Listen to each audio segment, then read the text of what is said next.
Mercredi 28 juin 2017, c'est bien sûr fait du jour sur Iwachu Web TV.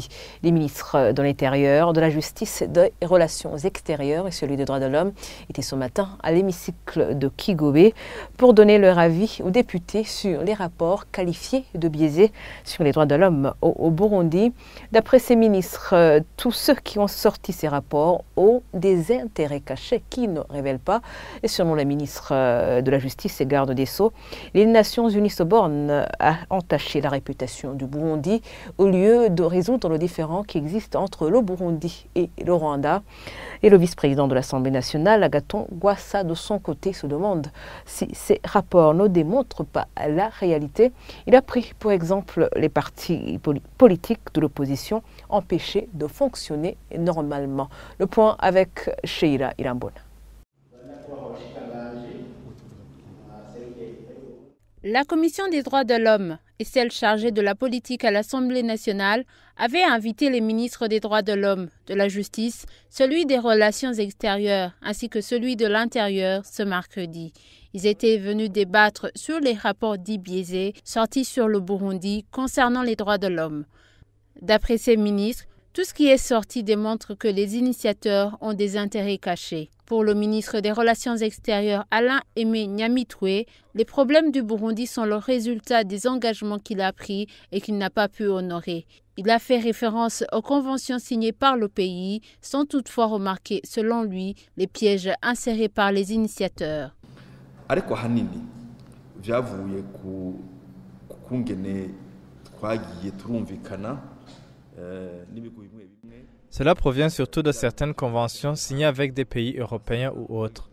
Ceci montre qu'il y a notre part de distraction. Par exemple, on a signé sans tenir compte des pièges qui se cachent derrière, ou on a promis de faire des choses sans qu'on en soit capable.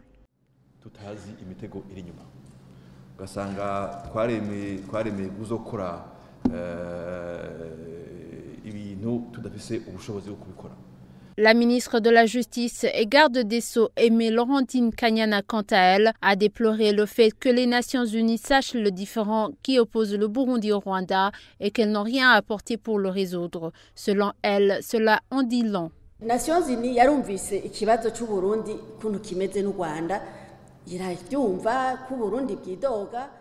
Les Nations Unies sont au courant du litige entre le Burundi et le Rwanda. Elles savent que le Burundi se lamente, mais à cause du pouvoir d'influence de l'Union européenne, elles ne se contentent que de faux rapports sur le Burundi fournis par les ennemis du pays, au lieu de résoudre le problème entre les deux pays.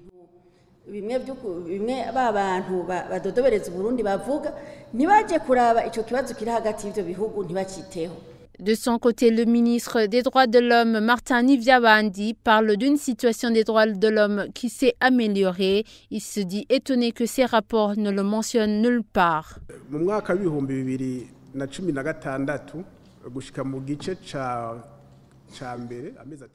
En 2016, jusqu'au premier semestre, ça se voyait qu'il y avait encore des groupuscules qui lançaient des grenades dans des marchés, près des églises ou dans des bistrots. Depuis ce temps-là, les droits de l'homme ont sensiblement avancé jusqu'au niveau de la sécurité. C'est étonnant de voir des rapports qui montrent le contraire.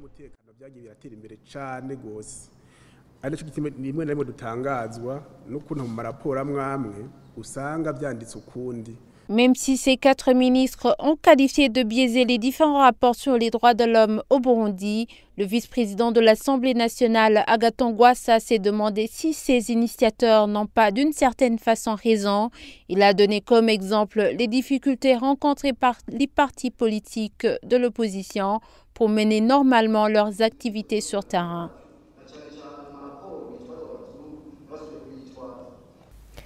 Et voilà, c'est ici que nous clôturons ce fait du jour. Merci de l'avoir suivi.